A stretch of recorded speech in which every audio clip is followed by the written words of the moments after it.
49er mind is It's not just a thought process, but a way of life. 49er mind. 49er mind. Can't shake it. It's 49er mind that I got. It's 49er shine that I got. My psyche's on another Frisco Super Bowl. Don't sit slow, cause here we go with a super show. A red and gold session. About a red and gold obsession. With some well-controlled expressions. Let's talk about that win that we got. Who should have been in the slot? That's how they spin in the squad. All that back, all that crack, all that straight fumble sack. Or just dial it on up if you wanna talk smack. It don't matter what the storyline, as long as the story aligns with a 49er mind. 49er mind. It's not just a thought process, 49er mind, but a way of life. For sure. 49er mind. Way of life. 49er mind.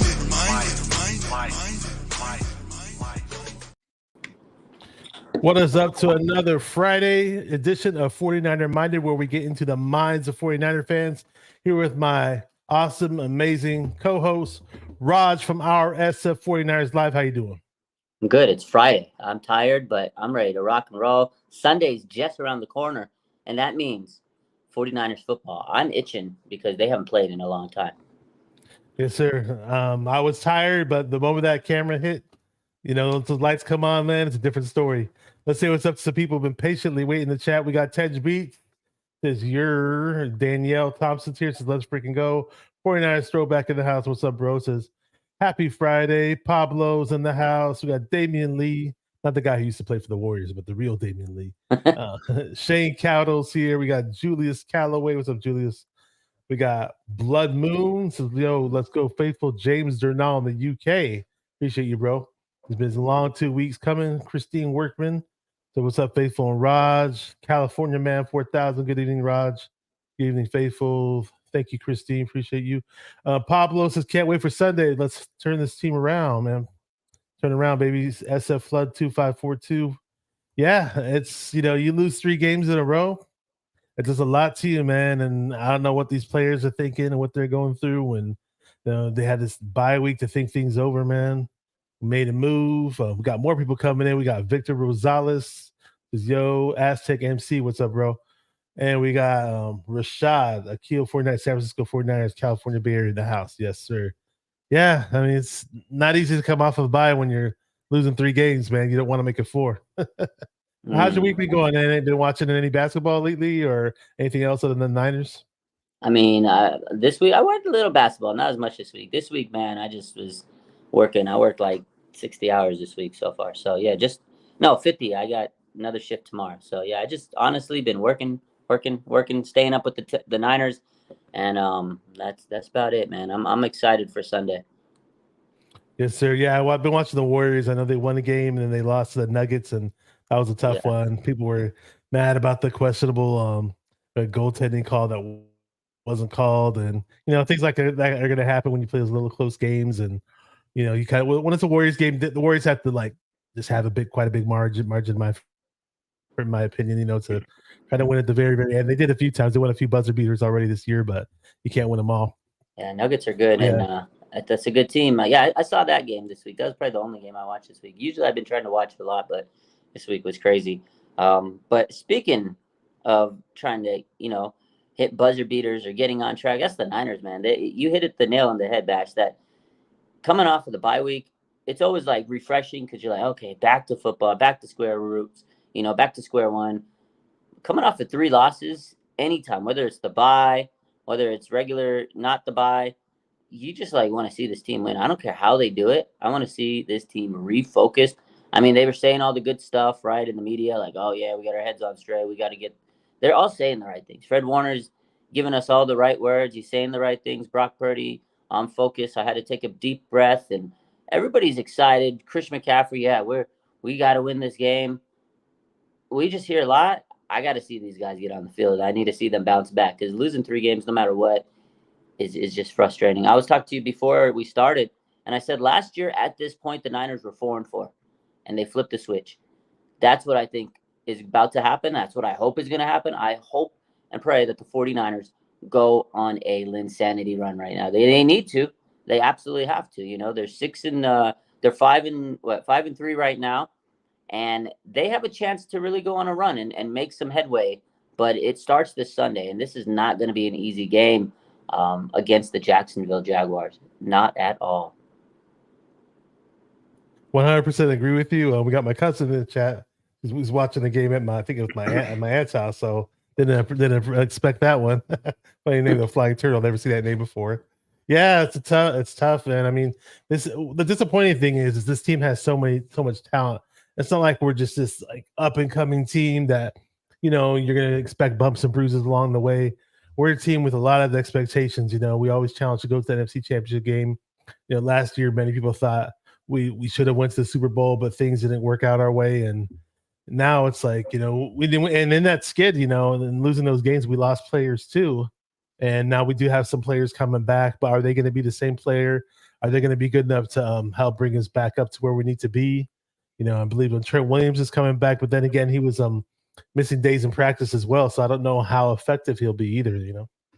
Yeah, the Trent Williams stuff is kind of interesting. So a couple of days ago, Kyle Shanahan, he talked to the media on Wednesday, and obviously Trent Williams wasn't practicing, and he said, "I hope that he's there tomorrow," which would be Thursday.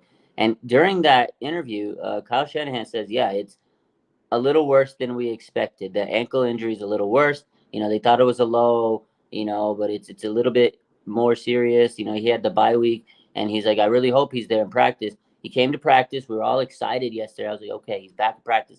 Then today, Deanna Rossini from ESPN says he's in a game time decision, an official game time decision. Literally an hour later, Matt Barrows and everybody, the beat writers, reported, "Oh, Trent Williams practiced today. He's on track to play Sunday." I was like, well, they just said he's a game time decision. And then Kyle Shanahan comes up on his final presser before the game on Sunday, and he goes, "Trent is a real questionable. He's really questionable. I've heard questionable, but I've never heard really questionable." So to me, that's kind of him saying, I don't know, he's basically a game time decision. They said he's got to see how the ankle feels after 2 days of practice and flying to Florida. John Lynch, I think it was this morning on the radio, he says, yeah, it's not officially cleared. We got to see how he responds to these next 2 days to practice, which was earlier today. So I don't know, man. I hope Trent plays, but it just doesn't sound like he's 100%. So even if he plays, is he going to be Trent Williams? I mean, would you take a 90% Trent Williams over Jalen Moore, or that's the big question? I don't know, man. It's a weird situation with Trent Williams. And it's not going to be easy because we're going to be facing Josh Allen coming off the edge, not the quarterback Josh Allen, but the pass rusher. And it's funny because the pass rusher Josh Allen, he was really nice his rookie year. And I remember actually getting in arguments before he was drafted because I thought he was going to be pretty good coming out. People were that was my guy. Right, that was your guy coming out. Allen. Yeah. I was thinking we didn't have any shot at getting Bosa. I was like, we're probably not going to get Bosa, but let's get Josh Allen. People were like, no, he's not good. And I was like, he's having a really, really nice season here this year. I believe he has 8 sacks or 9 sacks already. He's good. So we're gonna have to worry about him. I mean, especially even Trent Williams is in the lineup. And we love to run the ball, and the run game is never the same for whatever reason. Well, we obviously know the obvious reasons. Trent Williams is an amazing run blocker. So, even if you have Jalen Moore in the lineup, who was playing okay, he wasn't doing terrible in my opinion, but the run game is still never the same when Jalen Moore is in the lineup and Trent Williams is out of there, and and Banks isn't going to be playing either. So is it going to be Feliciano? This is like we got to have this bounce back game. But then again, if the offensive line is going to be shaky, I mean, how good are we going to be? Yeah, that's a big question. I like Feliciano. I think he's held up well so far. I know it's been limited snaps we've seen him, but when he's played good. So I'm okay with Feliciano stepping in for Banks. Obviously, it's definitely a big loss. We want Banks in there. It's the right side. Okay, Jalen Moore, I think he's actually not bad. He hasn't been playing bad, right? He's actually played better than average, right? So he's been pretty good holding his own. I'm thinking, this is what I'm thinking lately is, okay, maybe you could put Trent Williams in there and actually put Jalen Moore in the right tackle spot, because Colton McKivitz has been absolutely below average, I guess is a good way of putting it. He hasn't been able to block the run. He hasn't been able to block the pass. And then Spencer Burford's struggling himself. So when Banks comes back, if I'm the Niners, if you're still struggling, if you can't run the football, and this week is a very critical week. If the Niners lose, and that offensive line is one of the reasons they lose, the trenches, I think they need to make some changes. I think they need to move Feliciano to right guard and Jalen Moore to right tackle and see how it goes. Because, I mean, I love Spencer Burford, but he's not been playing great. He's been getting pushed around in pass protection. He's allowing a lot of, he's getting a lot of penalties. He hasn't played as good as he did in the rookie season. I don't know what happened. Maybe it's a sophomore slump, but offensive line is critical, and they're going to be playing some really, really good defenses coming up. Like you said, the Jaguars, they have a really underrated defense. Josh Allen's good. They got some other good defensive linemen. It's a big test for the 49ers. And yeah, running the ball is the staple for this team, and they just haven't been able to run the ball. They've been averaging like barely 3 yards a carry with the almighty CMC. They were averaging almost 5.5, 6 yards. 5.3, yeah. Yeah. And it's interesting because I thought Burford was going to step up and have himself a year this year, because everybody was running into Burford at OTAs and mini camps and training camps like, wow, this guy looks like a totally different person. He's looks like he's in way better shape. He looks stronger now, looks a lot more built now, and he's ready. He's just as quick as he was the year before, but for whatever reason, the penalties are happening. Like you said, he's just not looking as good as we expected, so it sucks. And, and then you mentioned McKivitz. McKivitz, in my opinion, after seeing him do terrible against TJ Watt week 1, I'll be honest, he looks a bit better than I thought he would, but who knows? Maybe Jalen Moore is a better player than him. I'm not sure if he's comfortable playing on the right side, because to those who've played on the offensive line, there is a different feel to playing on one side to the other.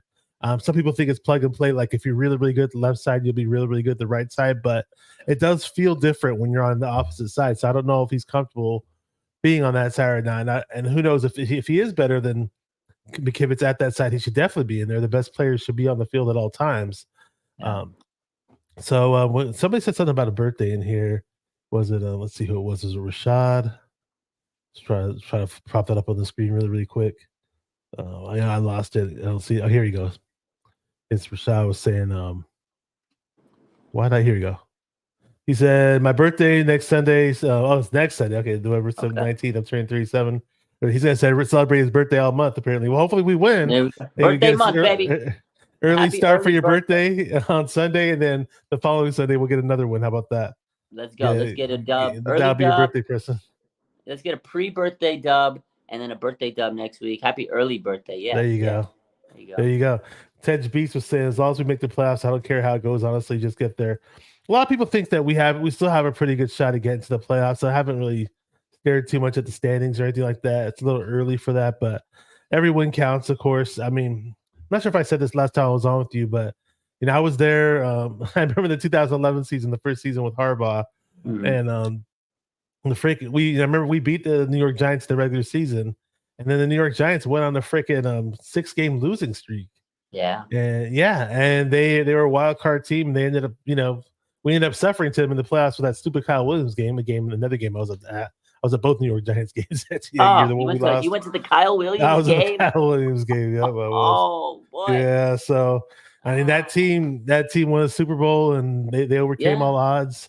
I'm not saying that we're destined to win the Super Bowl and do that, but I'm just saying, like, sure, it sucks that we lost 3 games, but it's not the end of the world. It's a sprint. It's not a sprint. It's a marathon, 17-game season. So hopefully we find a way to pull this out. I mean, somebody mentioned Fred Warner here. Fred Warner's birthday on November 19th too. Okay, that's awesome. That's cool. That's cool, Rashad. I heard Fred Warner and Greenlaw. They heard these guys are missing a lot of tackles this year. I don't know what's happening with these guys, man.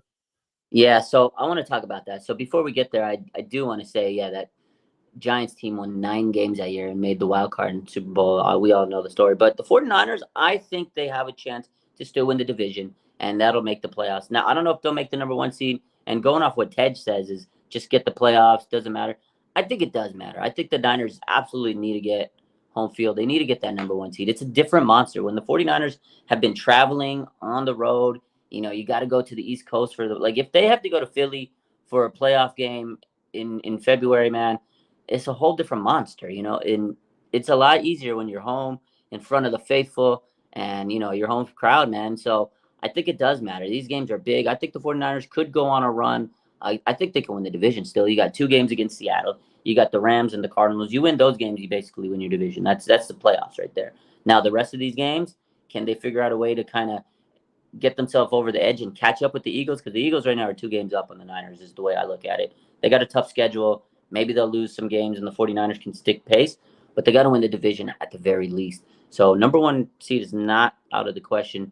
Now, the other part is what you just said is Fred Warner and Dre Greenlaw are missing tackles. Now, very interesting that you brought that up because Tashawn Gibson actually pointed this out today. I wanted to bring this up. I'm glad you did. So Tashawn Gibson today said on the play calls, because one of the guys that we'll probably talk about tonight is Steve Wilks, right?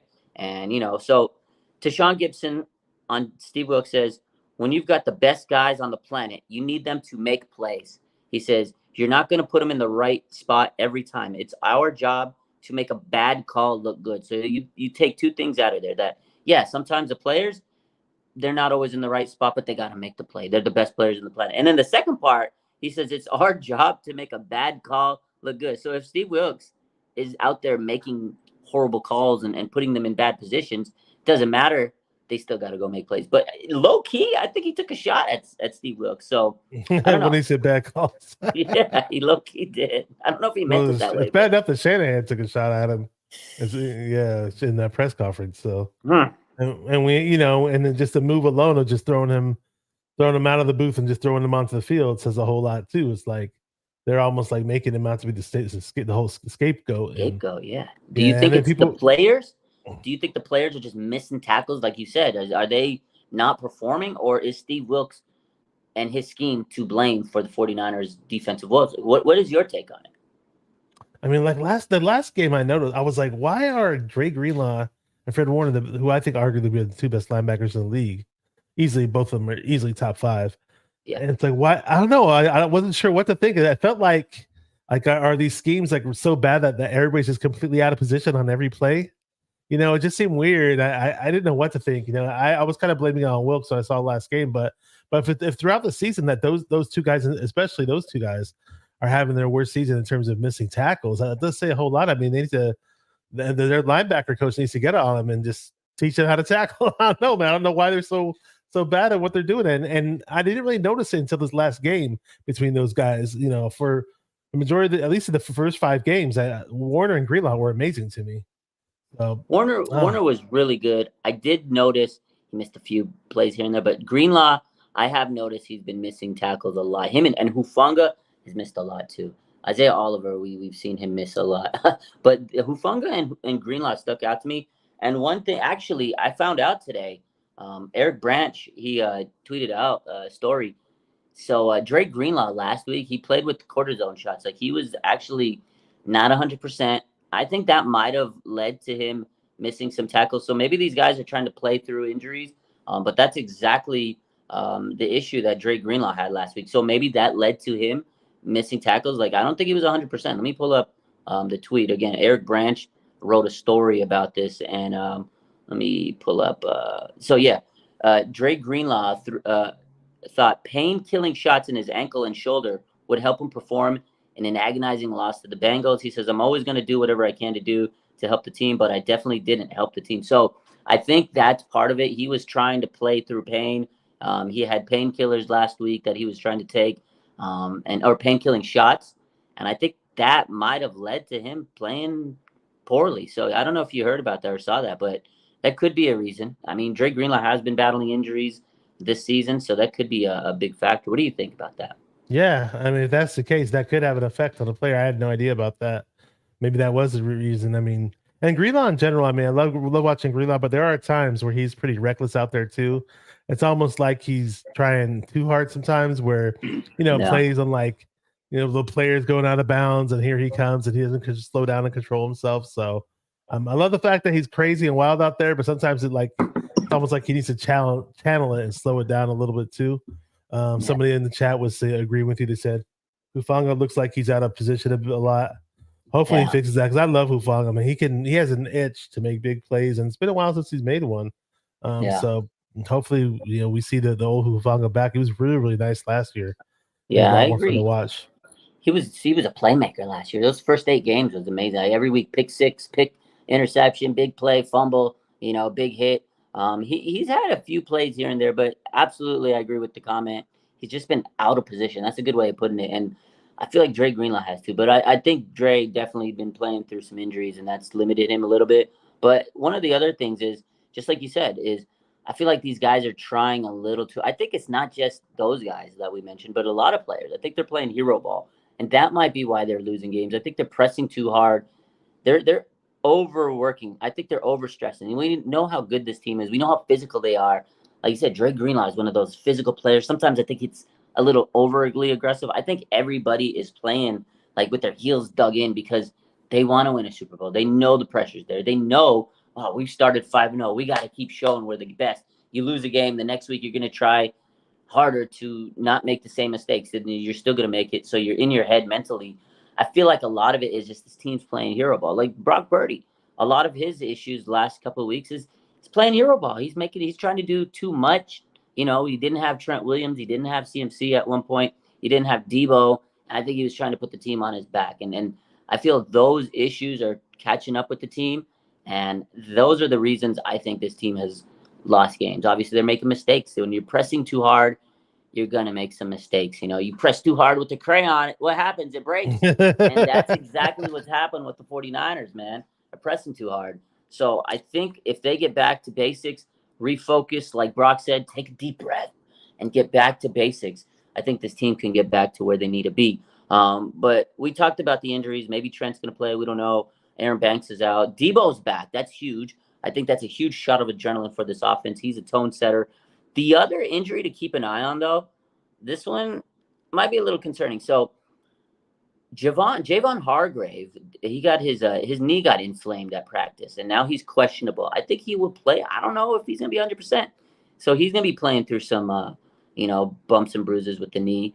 And Drake Jackson, he's out of there. I mean, Chase Young comes in. Saw that. So I don't know if Drake was going to get a lot of burn anyways with Chase Young coming in there, but this is, again, one of the big reasons why we kept saying, Aaron and I would have been like shouting out the wall, like, Drake Jackson, I don't know if he's going to be the second-year breakout guy. People were yelling at us.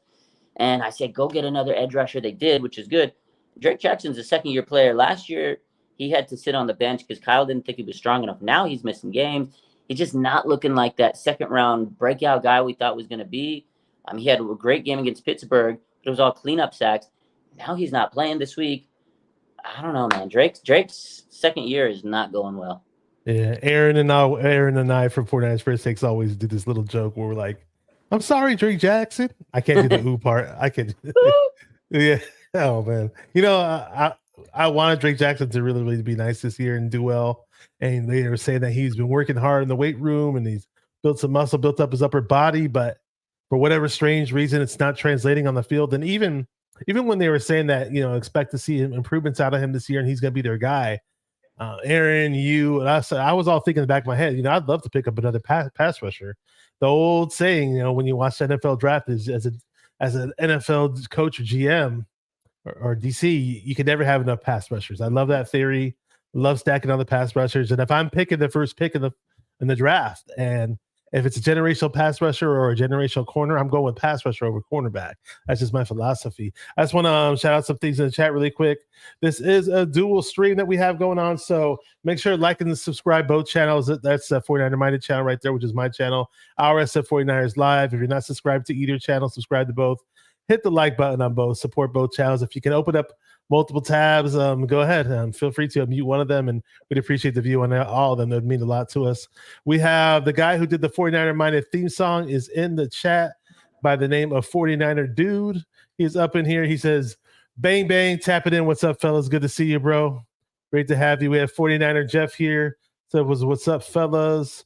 I am Susie B's in the house. She says, what? She's talking about Hargrave. Yeah, they reported Hargrave being hurt with his knee out. So I don't know. Hopefully he's okay when it comes to game day. 49er Jeff's in the house. He says, what about Huff's injury? I didn't hear about Huff, but we'll talk about that. Red Jet's in the house. She says, hey, Ted and Rod. Where's Ted at? I don't know where Ted is. I'm here. Ted is Bash. It's my boy Bashy. I was on with Ted earlier on the Ball with Bash and Ted show. Big City Man saying, I got one question, Raj. Did Dr. York go to practice or not? Good question. He did not. And that's sad because he needs to come in there. I guarantee you, if they lose a fourth game, that man is going to be on their necks. He wasn't there at practice this week, though. Well, it's good that he isn't there yet, just yet. That means, we don't want to bury just yet. Yeah, Yeah, that's jeez, true. man. So, 49er dude. Oh, go ahead. oh no, sorry. I'm looking at the practice report. I don't see any Hufanga injuries. Aaron Banks, as we know, he's got the turf toe. I'll just go through them. So Aaron Banks, turf toe, he's out. Drake Jackson, knee, he's out. Robert Beal, he's practicing. He had the hamstring injury. They brought him back to practice this week. They opened up his practice window. He's been full all week. Maybe he's the guy that steps in for Drake Jackson eventually if he's ready to go. So you lose Drake Jackson, you get the youngster Robert Beal. Dimitri Flanagan Fowles is questionable. He has a ankle injury. Javon Hargrave, again, he had a flare up in his knee. He's questionable. Daryl Luter Jr. practiced this week, limited though, so I don't know if he's going to be ready to play on Sunday. He is. He was full practice all week. He's questionable. That's the young guy. The rookie. He hasn't played yet, but he did practice all week. Trent Williams, obviously, he's questionable. He practiced 2 days, limited. Sam Womack, he practiced all week. We know he was activated from the injured reserve as well. Maybe he plays. He's questionable. He has a knee injury. Let's see. Dre Greenlaw, he had a shoulder issue, but he was fully practiced. He's ready to go. And Debo Samuel was cleared. We know he had the shoulder injury, but he's cleared and ready to play Sunday. So those are your injuries. And they say bang bang Niner gang, but it feels more like banged up Niner gang. But hopefully when it comes to game day, things change. Yeah. So what else we got going on in the chat? Okay, so Red Jet, she says she's sorry. She said, "What up, Bash and Raj?" There you go. Stress levels higher. Hey, we're all under stress right now, man. Yeah. So losing those 3 games in a row. All-time high. Absolutely. Blood Moon says, "I like that Jed York learned not to let his emotions run wild, and show it on Twitter like he has in the past." Jerry Jones has a thing to learn from. Well, Jerry Jones is way up there in age, so he's going to be stubborn, and he's not going to, think too well when it comes to certain things. So you can't expect Jerry Jones to clean his act up by now. Jerry's crazy, man. Him and Mark Davis, dude. Mark Davis, that guy's something else. Edgar Scully's here. What's up, bro? He says, "Hey, Niner Bros, I'm just waiting for a delicious battle next game. 49er boys can, hopefully we get that victory." And appreciate you, bro. California 4000 says just subscribe to the channel. Appreciate you, man. Appreciate everybody here. And not good about Hargrave. I like Hargrave a lot. Early in the season, Hargrave was getting to the QB, jumping up and down. I don't know if it's a sack dance, but he has a sack celebration where he kicks his knees up. Yeah, he does something and he kicks his knees up. He does like you remember Ronald Blair, the guy that used to be on that was his kick the door down. That's what he did. Okay, that's what they call it. I love the fact that you're on top of all these names and celebrations and he's got it down pat, man. Got it. Yeah. Do we start to panic if we lose? Good question. That's a good question. So if the 49ers lose, low key, you might need to hit a panic button. You might need to get a bag, take some deep breaths, because I'm going to be a little sweaty if they lose. I know they got some games they could win. You got the Buccaneers, you got the Cardinals, you got the Rams. That's 3 games you should win. But games aren't played on paper, Bash. They got some tough games. You got the Eagles, you got the Seahawks twice, you got the Ravens. They got to win this game. This is a top-tier team. Jaguars are a good team. 49ers have to. They just got Chase Young. Like, you can't drop the ball here, man. Like, you have all this talent. Debo's back. Like, I know the Jaguars are good. To me, this is a must-win game. I mean, not just because I think, they could still win the division and make the playoffs, but I think the Niners need to win the number 1 seed in the NFC. It's going to be tough road. Like, I remember 2021 when they made it to, LA and they lost that NFC championship. I went to every single playoff game, road games. You know how tired I was after all those games? And I didn't play. I was there on the side, on the seats, watching the games, getting my content, all that stuff. I was tired traveling. I could only imagine what these players had to go through traveling, playing football, 3 straight games, big wins. Like the Green Bay game was crazy. The Dallas game was crazy. LA, it came down to the wire. And it's like, man, can you imagine how tired we're? If you're home, you don't have to travel that much. You mitigate the travel and you get to play in your own stadium. It's so much more refreshing than having to travel everywhere. So I think it does matter. This is a big game, man. I think the 49ers have to get this dub. Again, you're off the bye week. You just lost 3 games. You got to get the focus back, because once you start losing, it's mental, man. It's hard to get over the fact that how do we get back to winning? It's a slippery slope. I think this game, man, I will panic if the 49ers lose, but I'm a little irrational sometimes. So Yeah, it's 5-4. That's a tough. The NFC's wide open, man. You got to get this done. Yeah, if you see me on my channel cussing again, you'll definitely know I started to hit the panic button. I'm pretty calm this season, and even though we lost 3 games in a row, I've been fairly calm, But yeah, I don't know if I can handle 4 in a row. I don't know if I can at all. Let's talk about the defense because Steve Wilks, they announced that he has been moved down to the sidelines now. Mm-hmm. I'll give my 2 cents about it really, really quick. I was hearing that Steve Wilks, we all know it, for whatever reason, the past 3 games, a lot of fingers were pointed towards his way, and supposedly players are mumbling in the background and saying this and saying that about him.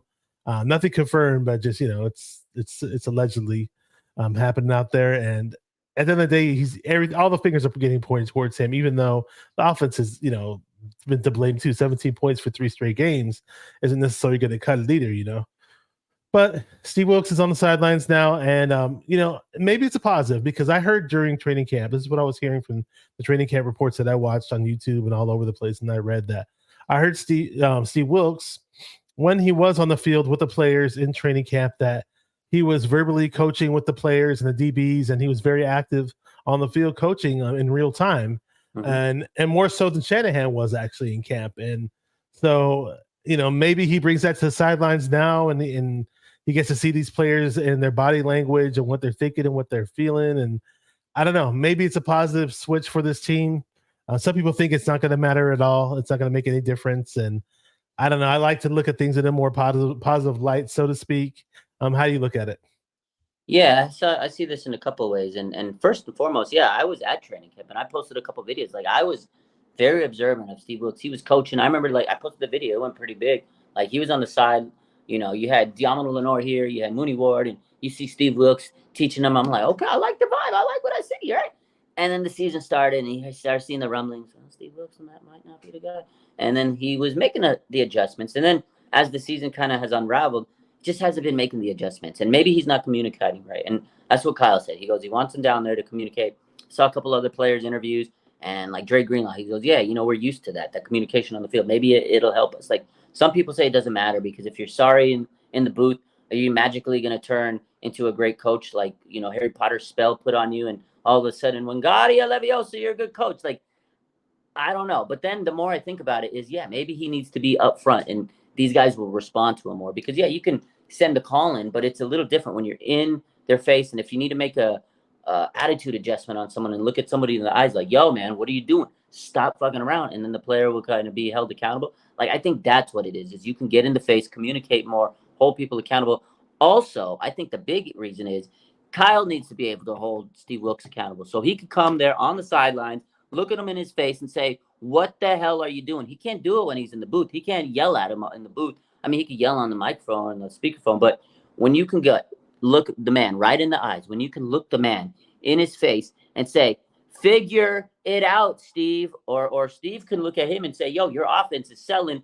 My defense is working. What they need to communicate more. Kyle and Steve need to communicate more. And when this first was kind of rumbling a couple of weeks ago, I was like, well, I don't know. If he sucks in the booth, he can't magically turn into a great coach on the sideline. But the more I thought about it, I was like, yeah, this is Kyle holding him accountable. If he's the scapegoat, if he's the reason that people are pointing the finger for, this is Kyle saying, look, everybody's pointing the finger on you.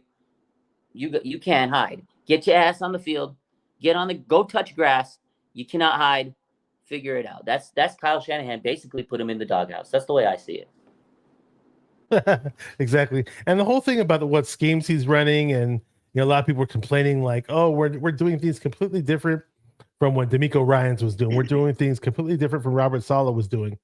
And I just hope that Kyle sat down with the Wilks, during all this from free time that they've had, and they just popped in, DVDs or Blu-rays or whatever, tapes, film. Of Saleh's defenses and of what D'Amico was doing, and like, look, watch what these guys were doing back in the day when we had them, and mimic what they're doing. It almost seems like Wilks may have tried to bring his own finesse, his own expertise into our defense, and for whatever reason, it's not working. Yeah, I think he wanted to. I think at the end of the day, he's a coach. He wants to show like his skill set, because the reason why Kyle said he hired him, there's a lot of You can go back articles. There's things written, and he says, I wanted to have a coach that's just gonna take the scheme and not change it. We don't want to change things. We got a Super Bowl roster. We're not trying to rebuild anything. We have a great defense in line. We just need someone that's going to replicate what we've been doing. It's successful. Why change it? If it ain't broke, don't fix it, right? That's what Kyle said. And then that's what he thought he was getting out of Steve Wilks. Steve Wilks must have had a hell of an interview. He must have knocked the socks out of him and gave him all the lip service he needed to say. Sometimes on those interviews, on your resumes, you fake the funk a little bit. And now when you're really working as an employee, you do your own thing. And again, he's in the booth. Kyle can't tell him anything. He's out in the booth, and he's like, what? So now if he's changing things up and not doing something that Kyle likes, Kyle has his big boy pants. He's the coach, and he could say, listen, normally in this situation, D'Amico was doing this. Salah was doing this. What are you doing this for? And now I think Kyle can hold him a little bit more accountable. And I think that's what it is. Because, again, Steve Wilks did say, I'm going to keep the scheme the same way, ain't changing anything. Kyle said he's not changing anything. They've definitely changed stuff. And you could see it. I mean, if you watch the film, things are a lot different. We just talked about it earlier. Players are out of position, right? Then they're in weird positions than they normally are in, right? So that's Kyle's way of saying, all right, I got my eye on you. I have my eye on you. If you mess up, we're going to talk about it. Again, Kyle talked to him 2 weeks in a row.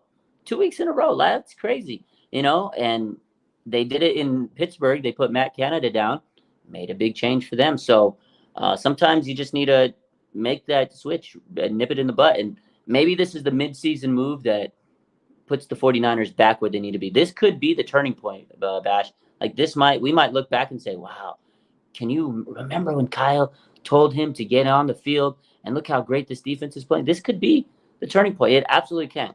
And the thing that I was talking about before we went on live was Steve Wilks kind of like brushed it off. He was a little nonchalant. He was like, I'm built for this. It's not that big of a deal. You guys are making it a big deal. To me, it's a big deal. This team has lost 3 games in a row. Your defense is allowing over 24 points a game in these last games. That's not characteristic of this defense. So, yes, Steve Wilks, this is a big deal. It's not like something to just, sweep under the rug. I get it. You don't think that moving from the booth to the field is a big deal, but I think it is. Let's see if it makes a difference. We can't lose games anymore. I totally agree. I'm going to add some stuff to that really quick. Just going to drop some chats really quick. This I am Susie B says Wilks is going to be gone next season. Okay. There's a few people that I know. They're like, oh, I hope Robert Saleh gets fired so we can rehire. Some people are already saying that. Swap them up. The Jets do go through coaches fairly quick, so who knows, man? Who knows how that plays out? So what other? 49er Jeff said. Wilks said that he gets too excited on the sidelines. Okay. Well, that's what we need. Yeah, it would help. I thought he doesn't get excited. Rod, you got all the energy in the world, man. You're just like a ball of fire, man. This is Steve You Wilks. should be on the sidelines. Steve Wilks in the booth. That's a really good impression right there. That's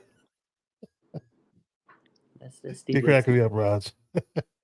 Oh man. Okay, before I throwback, since I agree with Rohan, I think he's talking about. I don't know if you're getting Raj and Rohan confused, or if you're talking about what Rohan said on a different show. No, he probably was on a different show. Yeah.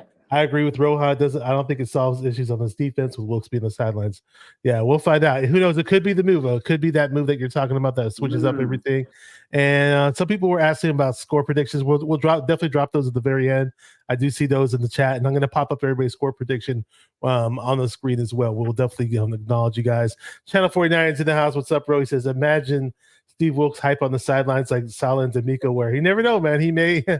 That's what I want to see. Drinking a bunch of Red Bulls before the game and get pumped up and turn over a new leaf, man. Hey, if whatever works, man. I am CCB says right. Wilks is sleepy. What the F? I need that D'Amico Salah energy. We need something, man. We need something going on here. Seriously. I mean, if Wilks is on the hot seat, I mean, we doubled down though, because we're basically telling Wilks, like, or Shanahan or Lynch is telling them, hey, wake up, dude. We just got you a shiny, brand new car in the garage. Somebody that could possibly, with the potential to be a Lamborghini. Talking about Chase Young, man. What do you think about this Chase Young move and what it does for his defense? That's what it does. It gives you a shot of adrenaline. It's waking you up. It's the shot of caffeine the team needs. This is the energy boost. Like if you have a new car, Boy, we just pimped your ride, Steve Wilkes. We pimped your ride. We went and called Exhibit. We got you a haircut. We got you a makeover. You got a suit and tie on. You were looking like the absolute rock star out there. You got a new car. Go out there, take it for a spin, and feel like $1 million. You can't screw this up. Like, you got a Chase Young. You got Nick freaking Bosa. You got Fred Warner, man. You got Dre Greenlaw playing with freaking painkiller shots. Like, this guy's doing everything he can for you. As you got Talanoa Hufanga. Bro, we got a defense supreme for you. Don't screw this up. They just got you Chase Young. The man is locked in a contract season. Like, Steve, you've seen the content. Like, Chase looks so focused. Like, I think he's going to be our best player on defense because he wants to get money. You remember Nick Bosa last year when he was in a contract season. He went crazy. Fred Warner, contract season, he went crazy. Like, players are money motivated. You just got Chase Young on this defense. He's money motivated. He's playing the best football of his career. Steve Wilkes, man, they just gave you your caffeine. Wake up, Sleepy Steve. Wake up, Sleepy Steve. I want to see him shouting, yelling. I want him to have that Robert Salah energy. Yo, I was looking at old videos of Steve Wilkes, like locker room speeches and stuff the other day. Bro had some pep in his step. He had some like rah, like he has it. Someone needs to wake him up. I hope on Sunday morning, someone spikes the hell out of his coffee and puts like 10 Java shots. I need to see the energy. We definitely need that. I mean, look at you, man. You were tired before the stream started. I was tired, but boom, the moment the lights came on, boom, it's game time. And that's how Steve Wilkes needs to be, man. He can't be Sleepy Steve no more. Love that name you're giving him, but hopefully we no longer call him that because we can't see that shit anymore, you know? No. It's done. It's done. No more of this sleepy shit. We got Randy Daytona. He says, oh, hey, Bash and Raj, appreciate you, bro. We got a question. Who has the most sacks on Sunday? I say Bosa. You know, I'll say this really quick. I love the way Bosa, you know, we all know Bosa and Chase Young had that connection at Ohio State.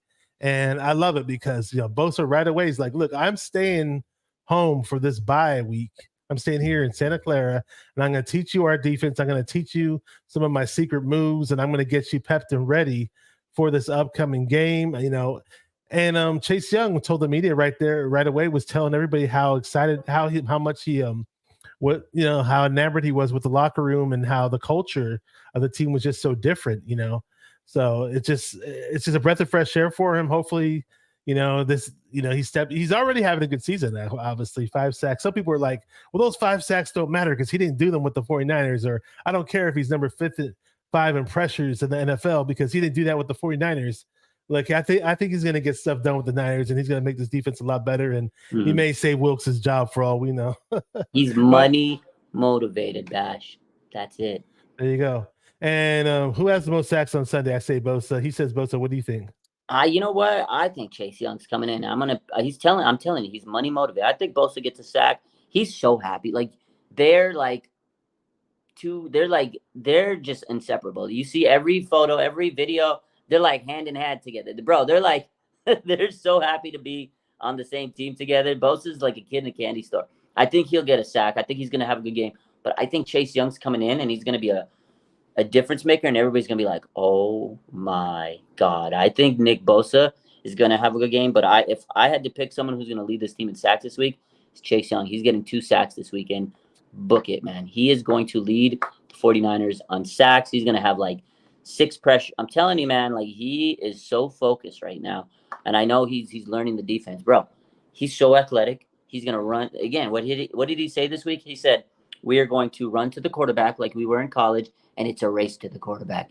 You know, he wants to prove he can get there faster than Nick Bosa because he wants that money. Nick Bosa is the highest paid defensive player in the NFL. Chase Young, if he beats Nick Bosa and he does better than him, his bag is about to be puffed up. His money is going to be that's what I'm saying, is he is going to go out there and try to be better than Bosa. So I think Chase Young's going to try to make a name for himself this Sunday on the Niners, win the fans over. He's going to have 2 sacks at the very least. And my favorite part of the whole story of Bosa and Chase Young and everything, bro, Nick Bosa called him within 5 minutes. So he's like, he said he called him in 5 minutes, bro. He was like, bro. Yo. I love it. Yeah, I love it too. I mean, I want it to be like they're on the field and Bosa's like, hey, I'm about to get a sack of Rooney on this play, and Chase Young's gonna be like, "F you, I'm about to get a sack on this play, bitch." Like, I want That's that it. banner. I want that banner to go down. Terrence Davis, what's up, bro? Says, do you think Wilkes switching Gibson and Hufanga positions has to do with the back end being bad this year? I didn't really know that they switched. Did you realize that? I didn't think they switched, but I just think he puts them out of weird positions. Like they're not playing their natural like position. I don't think he switched them at all. But because Gibson's playing the same role he was playing last year, but he does move them around in different positions. Like he does move them around in weird spots on the defense. So yeah, maybe that's contributing to it. Yeah, I just don't think his scheme is right for the players they have. Again, if it ain't broke, don't fix it. Rush 4 and drop back and cover. That's what they were doing before, and they're not letting Hufanga be like a free roamer. In the past, he was kind of a free roamer, and Jimmy Ward talked about this last year. Is in the defense, certain times you have to play a certain role, and his role he wanted was to be like that free roaming safety. He never got to really do that. So you see him in Houston, he's more of a free roamer, and it gives you a little bit more flexibility on the defense. So I feel like they've kind of taken that away from Hufanga. So maybe that's what he's talking about. That's what I think.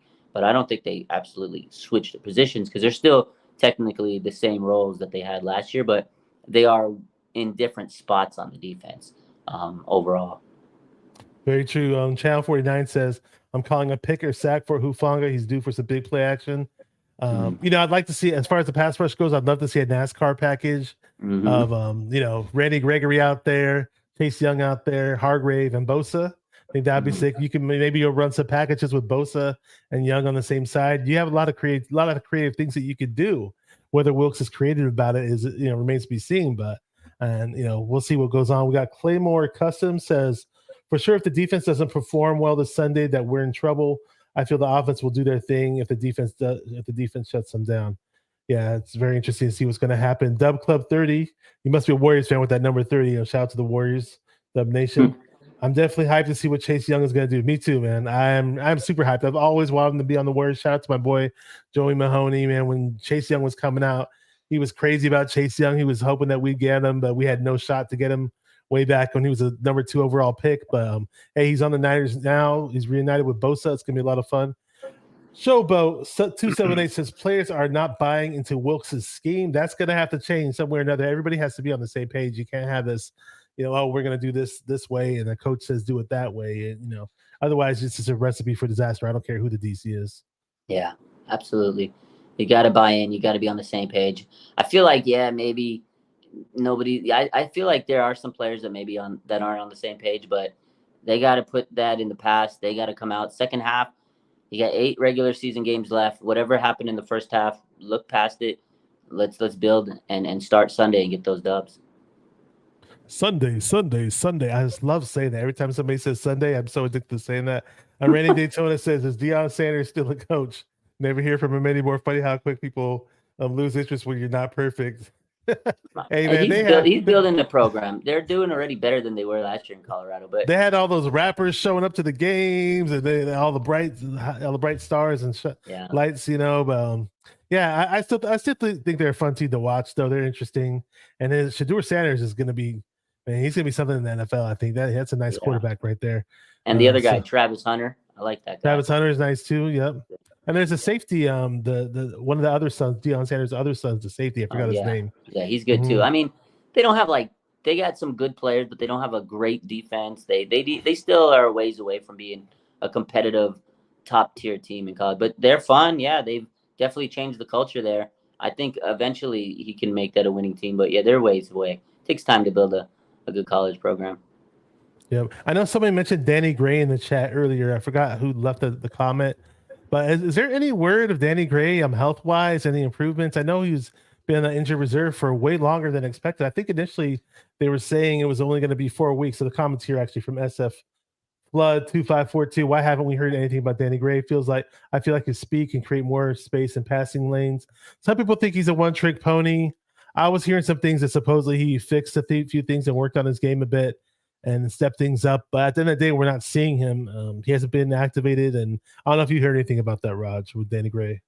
Yeah, he's been dealing with the injury. He just hasn't been up to speed. Also, before he was injured, it just wasn't really living up to his expectations. You know, Kyle has certain expectations, especially for the receivers blocking. I remember Debo talking about how he needs to become a better willing blocker. You know, no block, no rock. Like those are still things he was, struggling with. And yes, he's a fast receiver, but it's not like he's really developed into that person. And even if he was to be healthy, he's still buried in the depth chart. So Kyle's tough on those receivers. I feel like he might low key be on the doghouse, Kyle Shanahan, proverbial doghouse. Yeah, but he's still dealing with the injury. He still was trying to figure things out coming in to his second season. That's definitely a guy that really hasn't lived up to the hype we all expected out of him. The fast, speed receiver, but his hands need to catch up to his speed, and he just has to do a little bit of other things too, like the blocking. But yeah, he's still dealing with the injury. He's not. I know a few weeks ago, Kyle did mention hopefully he can come and open his practice window. He said, several guys, and he did mention the Womack, Luter, and Beal. And this week, those guys were, put back into practice. So maybe a week or two, Danny Gray will. But honestly, I don't know if they're gonna. I don't even think Kyle has a priority on bringing him back. Like even if he comes back to practice, I don't think Kyle thinks his talent is going to help this team, moving forward. Like how many snaps is he going to get? You know what I mean? So. Yeah, it's gonna be interesting. I mean, we did see Brock Purdy throw the ball down the field a bit more, and I was just thinking, oh wow, it'd be nice if Danny Gray was in the mix because we got some legit speed there. But then again, has yet to be activated, so it's a major question mark. I was mentioning Deion Sanders' son. That's a safety, big city man. Dropped his name. Thank you, appreciate that. Coming in through in the clutch. Shiloh is his name. He's a possible NFL hopeful. So we're going to go through the chat really, really quick. There's the name of Pete Rose. Is that the real Pete Rose, the Hall of Famer? Pete Rose, baby. Guy who's trying to be a Hall of Famer. Still hasn't been a Hall of Famer. They should let him in, man. They should let him in. I think so, too. It's been too long. I stayed at the Planet Hollywood hotel. And, they had that Miracle Mile where you walk around, right? And this is about 5 or 6 like maybe 7 years ago, and I remember there was like a sports memorabilia shop, and I walked by like twice, and I saw Pete Rose like sitting out in front of the store, signing autographs. I didn't say anything to him because I didn't have any Pete Rose memorabilia. For him you should have still walked up to him, man. I love. Okay. I should have been like, "Hey, man, you should be in the Hall of Fame." My bad. He should have. He's such a good player. He was I mean, I didn't watch him obviously, but I watched him just a little. Just seeing him and seeing the highlights when I was younger and stuff. He's dog, man. I know he bet on baseball, but who cares? He's so good, man. Yeah. Yeah, there's pro players I bet right now. So seeing the NBA and NFL. Well, Dan Castillo, what's up? Says Yo Bash, appreciate you, man. And just a reminder, if you guys are only subscribed to my channel, subscribe to RSF 49ers Live. I put it up here. And if you're not subscribed to my channel, hit up the like and subscribe on both channels. Appreciate you to double stream. Just that's how we're doing it. And what else we got going? Oh, let me say this really quick because you said no Brock, no block, no rock. If that's the case, you ain't get the ball from Brock. I mean, you think Brock Purdy's ready to bounce back against these Jags? I mean, they're facing Josh Allen on the pass rush. On the opposite side of the defense has to stop Trevor Lawrence, and they've only lost 2 games. And you think Brock's ready to step up for his major comeback? He has to be, man. Like there's no other option. This is the NFL. It's a business. They got this year the starting quarterback. You're the QB1. Kyle Shanahan said he's the guy. He touted him up. He started off great, all the winning streaks, all the great accomplishments. He's had a rough patch. Quarterbacks go through it. Young quarterbacks, they hit that, that wall. Like I feel like he hit that rookie wall because he didn't have a full rookie season. He had the injury. He rehabbed from the injury. He really hasn't had time to just like reflect and go through a full rookie season, like a full true season. He hit the wall, man, and that's what it is. And sometimes you're gonna hit that. You're going to go through that. You're going to go through your growing pains. I expected Brock to go through growing pains, especially coming back from that injury. So I think absolutely Brock Purdy is going to bounce back, Bash. Like, yes, he had tough games, but he played good in stretches of those games. They were still moving the ball. Again, what do we talk about today? No Trent Williams. They didn't have CMC at one point. They didn't have Debo. Like, those were critical junctions. They didn't have Aaron Banks that part of those games. Like, those were critical factors that I feel like, yes, played into Brock Purdy not playing good. He had a concussion. I don't know how 100% he was the second on that Bengals game. Like, I don't know how 100% he was. I know he was cleared, but concussion is a little weird type of injury. He might have still had some side effects from it. But at the end of the day, yeah, I think Brock's going to bounce back. He went back home with family. He cleansed his mind. He got to go on his John Deere tractor. And I think he he did what he needed to do to clear his mind. And this team is locked in. They believe in him. Debo's back. That's going to help the team. I think Brock Purdy bounces back, and we're going to see a master run by this team. I really do. I know. I really hope so. I know Ted. Shout out to Ted from Ball and Bash and Ted. I go live with him every Friday, but he would say that Brock Purdy doesn't have the clutch gene. I mean, I get it. It's 3 games that we lost, but I mean, it's kind of like a blanket statement to put on the guy. But I think eventually he's just gonna move on from this, and he's gonna start going back to the old Brock Purdy. You like you said, he went to the farm and got on the tractor, and he's just a guy who takes accountability for his mistakes. Yeah, and he's a guy who, if he knows he has mistakes in certain areas, he'll do what he can to work on those and fix those things.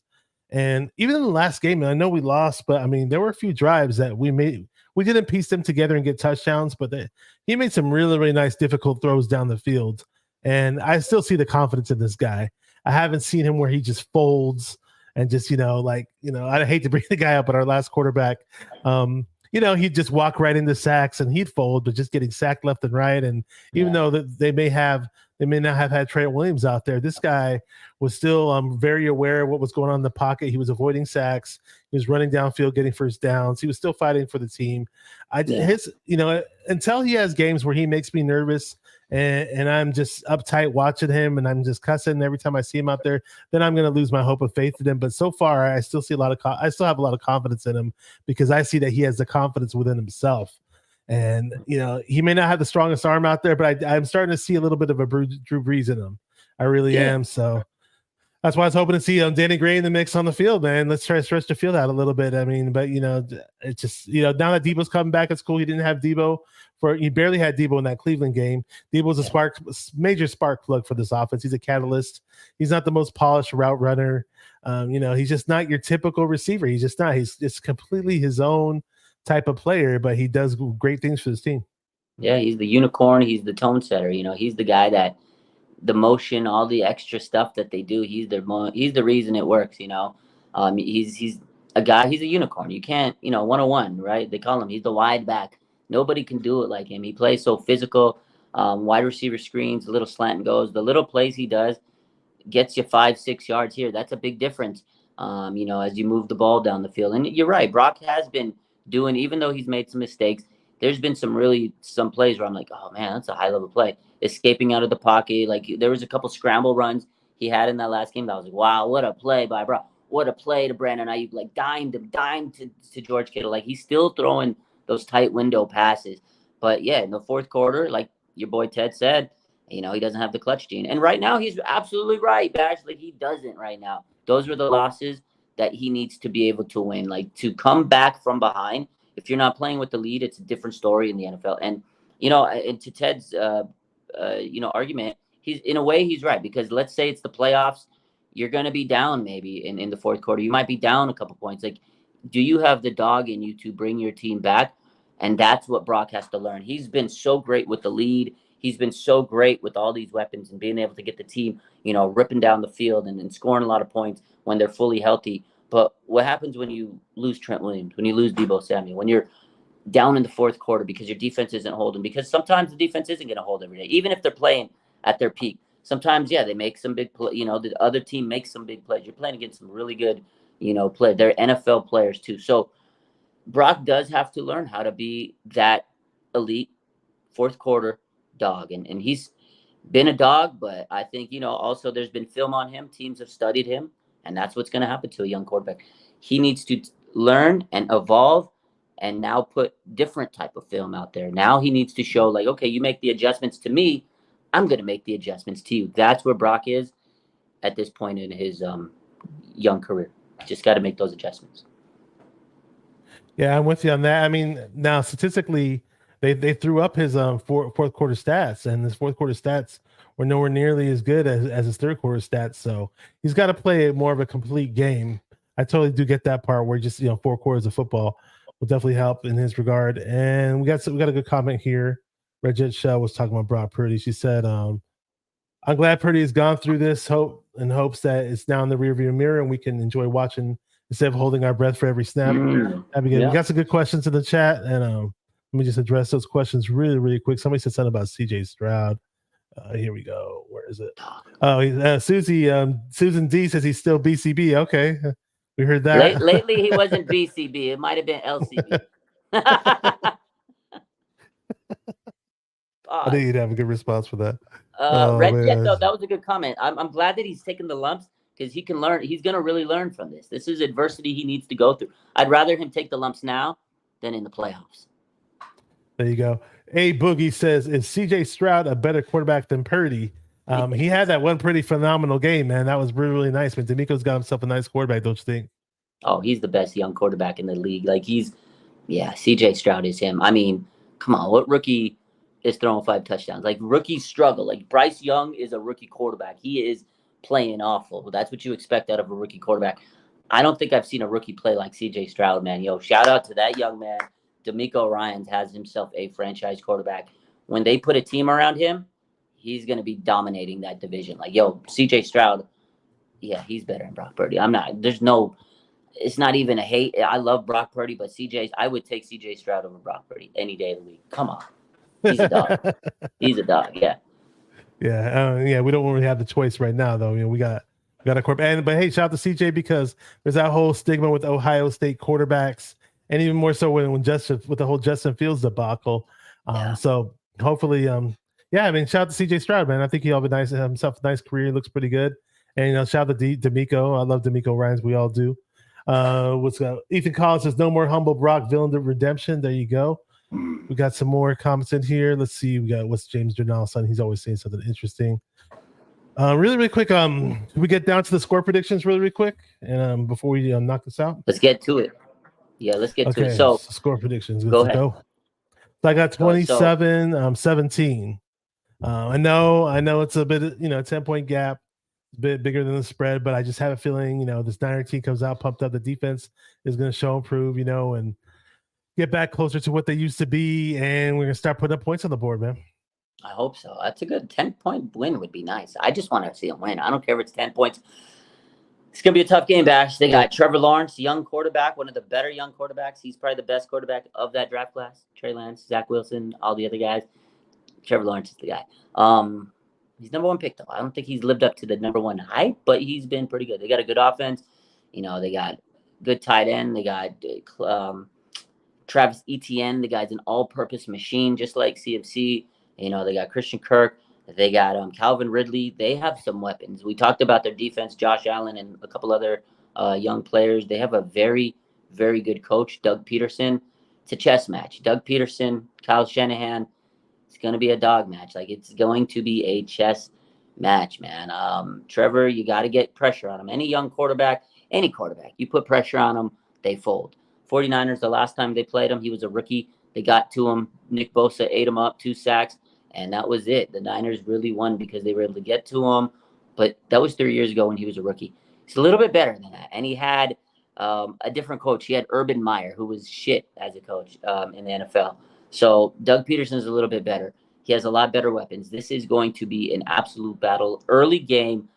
Florida, it's tough, man. I think the Niners win this game, but it's going to be a close game. And get ready to get your high blood pressure pills out, ladies and gentlemen, because I think it's going to come down to, man, we haven't talked about today. It's going to come down to a game-winning field goal. 49ers win 23-20 on a game-winning Moody field goal. That's it. Jake Moody field goal. Jake Moody field goal for the win. 23-20. Niners, don't pick up the phone for Robbie Gould after this weekend. Got you. James Jernal had this question really good. This is the question I want to throw up on the screen before we go. CMC and Debo, do CMC's number go up with Debo on the field, or all these hits slowing them down? I love it when Debo and CMC are out on the field at the same time. I think it causes a ton of confusion for the linebackers, especially if there's those packages where they could throw Debo in the backfield at the same time with CMC. What do you think? Yeah, I think it actually is great when Debo's on the field. I think it helps him. I think it helps Debo, causes confusion. Defense doesn't know who to stop. If they're both in the backfield, Debo split at running back, what the hell is going to happen? And then he can slide out and run one of those little screen passes. Yeah, so I think it helps him. I think what really helps CMC's numbers is Trent Williams. It helps everybody's numbers on the team. I think his numbers have been a little low because they don't have Trent Williams, and B, he has taken some hits, and I feel like they need to do a better job of giving the ball to Jordan Mason. They need to give him a couple more carries because CMC, man, as great as he is, he needs at least a few plays to take a breath, man. The guy plays every snap. Please. Plays every snap. So injuries, no Trent Williams, and not using Jordan Mason have kind of limited him a little bit. I hope Kyle uses Jordan Mason. I hope Trent plays. Well, we're not guaranteed that, but I think Debo helps CMC in the long run. Yeah. I think so too. Yeah, because you got Debo is the wide back, and you can almost call CMC a running receiver. They're both combo type of hybrid type players. Wide back just sounds better. That's all. I knew says I would not rely on Moody. Ideally you would not want to rely on him, but maybe this is the game that gets his mojo, man. You never know. What up, Rod Cali 24/7 says Randy and Throwback. What's up? Good to see you here, bro. Rod Cali 24/7. He goes on with Gina on their YouTube channel. They do a lot of good stuff on their podcast. 49er Jeff says Debo, CMC, and I like the way he says Kittles, like that basketball player, Kerry Kittles. No, Kerry Kittles is a dog. Yeah. Yeah. It's funny when people pluralize names. It always makes me laugh. Ayuk, Super Yak Bros. Yes, sir. We need that Yak attack. Yes, sir. We got Big City Man says if Dr. York didn't come to practice, I'm calling a loss 23-24. I don't know if it's that crucial, man. I don't know if we need to see Dr. York just yet, but not yet. If we lose this game, they're gonna have to call the doctor. If they lose this game, he better be there. Yeah, he's a speech pathologist. I remember Ralph Barbieri used to always say that. He used to always make fun of Dr. York. Appreciate everybody in the chat on both channels. Just a reminder, it's a dual stream on both channels. Hit the like and subscribe button on both channels. Got the 49er Minded channel right here. Got Raj from our SF 49ers live. Like and subscribe both channels, please. Por favor, por favor. Man.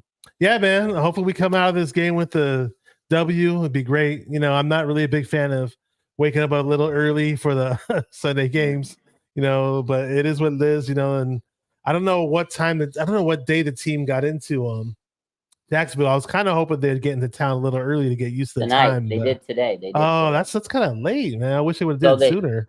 They did an early practice today, and they hit the flight, and they flew to Jacksonville. So they're in Florida tonight. They get one day tomorrow to kind of go through, their walkthroughs and rest and stuff. So, but you got to practice. See, the thing is, the NFL schedule is Wednesday, Thursday, Friday. You practice. So it doesn't give you a lot. That's why it's tough, those road games. You got to crunch it in, and then you got to travel, and you're on some hotel the night before. It's a grind. That's why I'm saying number one seed is important because you don't want to be sleeping in a Best Western before you go play the Eagles, man. Although I don't think they're sleeping at a Best Western. Yeah. We'll keep the light on for you. Or is that Motel 6? That's Motel 6. My bad. They'll put a mint under your pillow. They'll do something. Dan Castillo says 31-16 Niners. Terrence Davis says who needs to step up more, offense or defense? Both. Perhaps both in this case because Purdy had a down stretch, and Wilkes has been down, and they both got to be up for this game. Rich said Joseph, I have an exam in the morning of the game. Got to get up and hustle, kiddos. Let's get this win. Yeah, do good on your exam. Let's get the W. Get 2 W's for you. Yeah, good luck. Ace that exam. There you go. Ace that exam. Hopefully we ace that win. Thank you, Raj. It's always great doing the collab with you on Friday nights. Anything you got going on your Instagram or your YouTube channel in the future that you want to speak about? Or we're just business as usual. But before we head out, I got to ask you one more question about this game. Ahead. Who is your who's going to be your star on offense? Who's your star on defense? Star on offense and star on defense. I got to go with star on offense. I'll go with Brock. I think this is Brock's bounce back game. I want to see him do some good things and maybe hopefully get a 3 touchdown game out of him or something. Something to wake up the fans and just instill confidence back in the Niner fans. Some people have lost faith in Brock. I'm not one of them, but I think I want Brock to show out in this game. On defense, I know you said Chase Young 2 sacks. I want it to be Fred Warner. I think Fred Warner's got to stop missing tackles. He's got to be the Fred Warner. People are starting to say he's the best linebacker in the league, and he needs to go back and be that. We got another score prediction in the chat. Some SF Flood 2542-21-17. Okay, good to hear that. All right, thank you guys. Thank you, Raj. It's always great for having you on and us doing the Friday thing. A lot of fun. Check out Raj on his Instagram, our SF 49ers. I'm gonna probably do a post game show I'm not sure exactly what time I'm going to do it. Sometimes I do them a little later in the afternoon, but if you keep tabs on my Twitter and on my community tab on YouTube, it will definitely let you know when I'm going to be going live and to do a post-game show on Sunday. Thank you guys for watching the 49er Minded YouTube channel, where we get into the minds of 49er fans.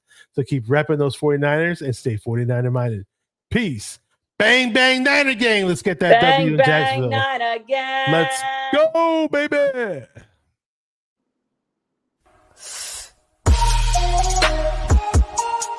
Come on, 49er faithful. Let's get it. Because it's 49er mind. We got to do this one time for the Empire. It's 49er mind.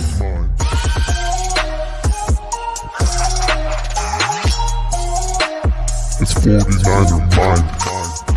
We got to get that brick by brick real quick. 49er mind.